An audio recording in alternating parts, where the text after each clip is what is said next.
金の弾薬ときたらうるさいし、見た目はダサいし、反動で手首を持ってかれそうだしって皆さん分かりますよね。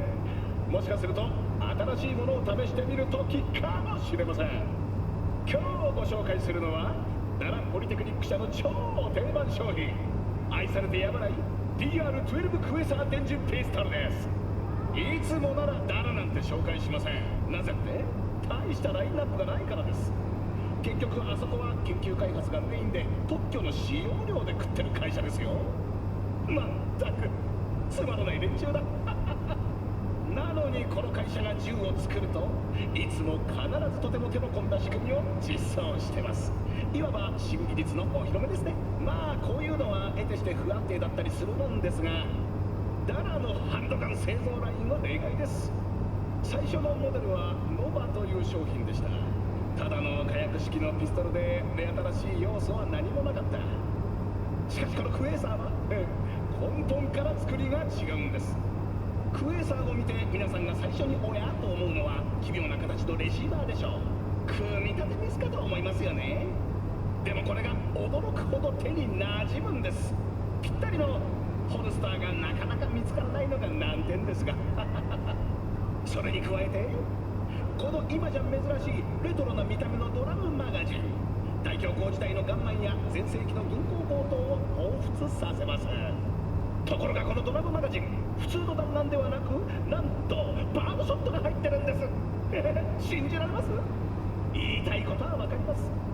バードショット、小さい頃にパパと一緒に行ったクレー射撃で的を撃つ時のあれ、誰の優秀な設計士もとうとう行かれたかってね。まあ弾自体は何の変哲もない散弾なんですが、注目すべきはその射出速度です。クエーサーの重心の中を覗いてみると4本の導電レールが隠されています。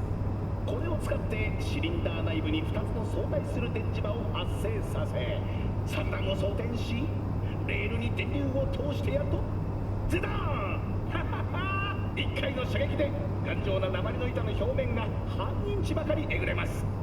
どうしてわかるか？自分で試したからですよ人生で一番気持ちのいい引き金でしたね。もちろんこういう変わり種の銃には短所がつきものです。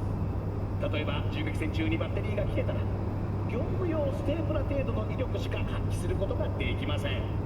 素材もそれほどいいものを使っているとは言えないですね。フレームに至ってはなんとチープなプラスチック製です。でも裏を返せば日本産の高級ウイスキーみたいに目玉が飛び出るような値段はしません。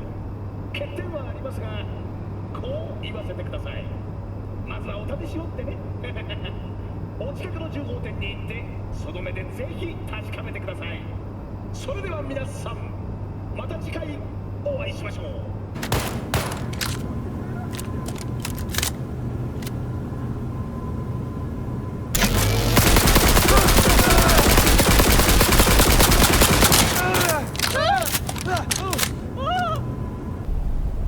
勝てば官軍って聞いたことありますか？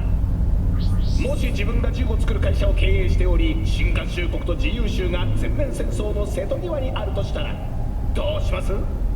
ミッドナイトアームズのように戦局をひっくり返せる武器を開発すればいいんです。ご覧いただいているこちらはセミオートアサルトライフルソル22です。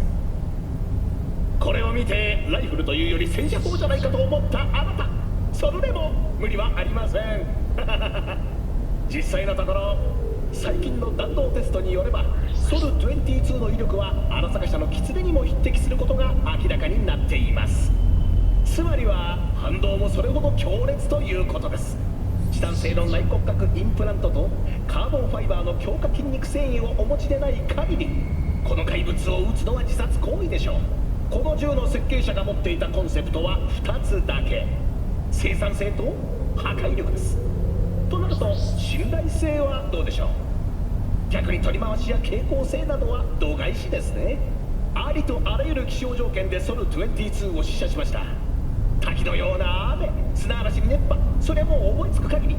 それでもただの一度も玉詰まりを起こさなかったのです設計者はこのソル22によほど入れ込んでいたことが見て取れます説明書なんて洗濯機のそれと同じくらいのページ数ですからね。メーカーの本気が伺えます。この化け物の欠点は考えるまでもありませんが、大きさです。早くもエレファントなんて名前で呼ばれてるとかそれ以上ふさわしい名前は思いつきませんね。戦車の大砲を自らの手でぶっ放してみたいというあなたにはこの銃がおすすめです。ソル22はどの銃砲店でも取り扱っています。それではまた次回。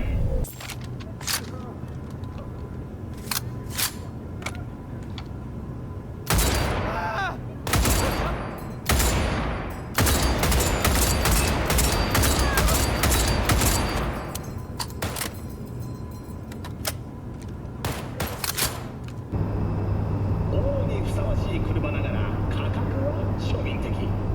そんなわがままにお答えするのは水谷が誇るシオンです。アーチャーのヘラやソートンのマキノは個性のない車の代表例です。いろんなことをやろうとして確率的になってしまっているわけですね。その点水谷のシオンにはブレがありません。スポーツカーであるという存在意義に全てをかけていますから。この車はたった一つの要素をひたすらに追求して設計されています。スピードです。シオンを見ればそれがよくわかります。空気を切り裂かんとするアグレッシブで流線的なまるでナイフのようなボディ。この価格帯では太っ腹とも言える5気筒エンジンを積んでいます。ええ、言いたいことはわかります。もっと加速が良くてさらにトップスピードが出る車なら他にもあるでしょう。ですがその手の車にシオンほどずば抜けたステアリングの良さやサスペンションは期待できません。その一方シオンの内装はいささかコンパクトで快適さに欠けると言えるでしょう。プラスチック仕上げのパーツも多い。きしみやすいシフトレバーや安っぽい生地も個人的にマイナスですね。しかしそもそもシオンは決してスタイルを見せびらかすための車ではないでしょう。タイヤを焦がしストリートを切り裂くための車です。もしあなたが時速150マイルで激走するタイヤ付きの鉄の箱には興味がなく美術品をお探しの場合シオンはおすすめできないでしょうね。ですが販売店から出る前にローン地獄に陥って身動きできなくなる車より本当にダイナミックなマシンを求めているのならシオンはあなたのパートナーにぴったりです。というわけでまた次回それかどこかのハイウェイでお会いしましょう。もちろん安全運転で。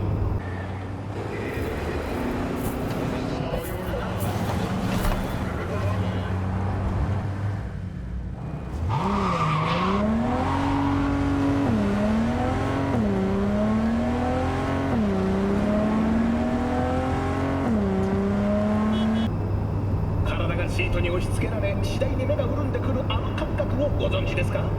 そうです。圧倒的な速度を体験した時の感覚です。そこに到達したいと思わない方はチャンネルを変えていただいて結構。お残りの皆さんクアドラタイプ66をご紹介しましょう。世界一速く強くそして美しい至高の車です。このゴージャスなボディの中身を聞けばさらに驚きますよ。エンジン出力 370PS 驚きの550馬力、最大トルクはなんと430フィートポンド。これほどのパワーともなれば一瞬で制御不能になり事故につながる恐れもあります。小早から運転が求められるのです。このじゃじゃ馬を自分の思うがままに操るには永久ドライバーか適切なインプラントが必要です。幸いなことにクアドラタイプ66は市場のほとんどのファームウェアに対応しています。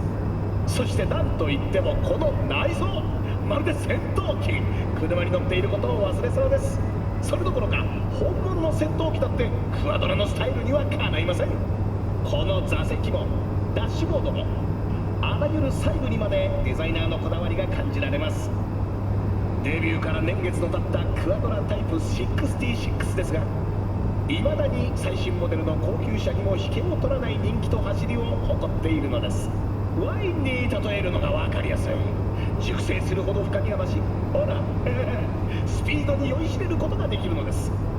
クアドラタイプ66、決して後悔することのない一台です。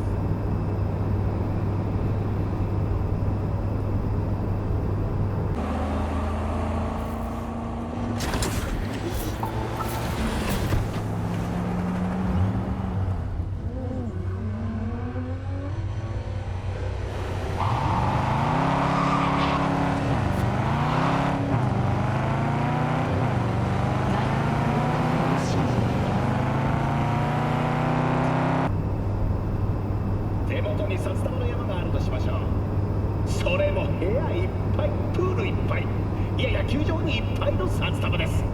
それの100倍を想像してください。それだけあればレイフィールドエアロンダイトはあなたのものです。完璧なスタイルと完璧な実用性を達成。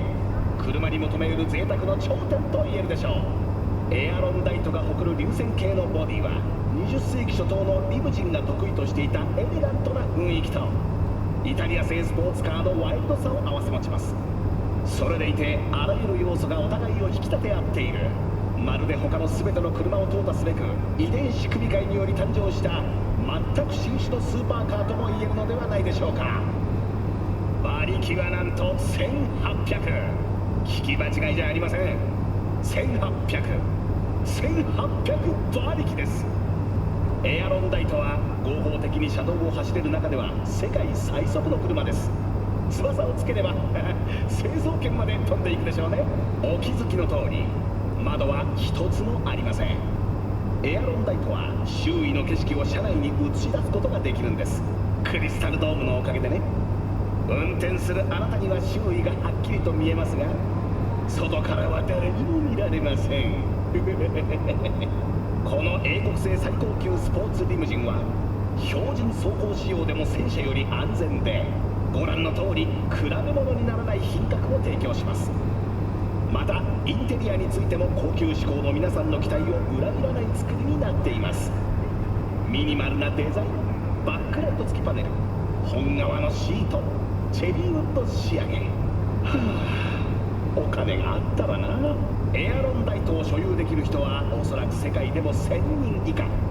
今番組をご覧の方の中にはまずいないでしょう。でももしあなたがそうなら今すぐレイフィールドのショールームへ。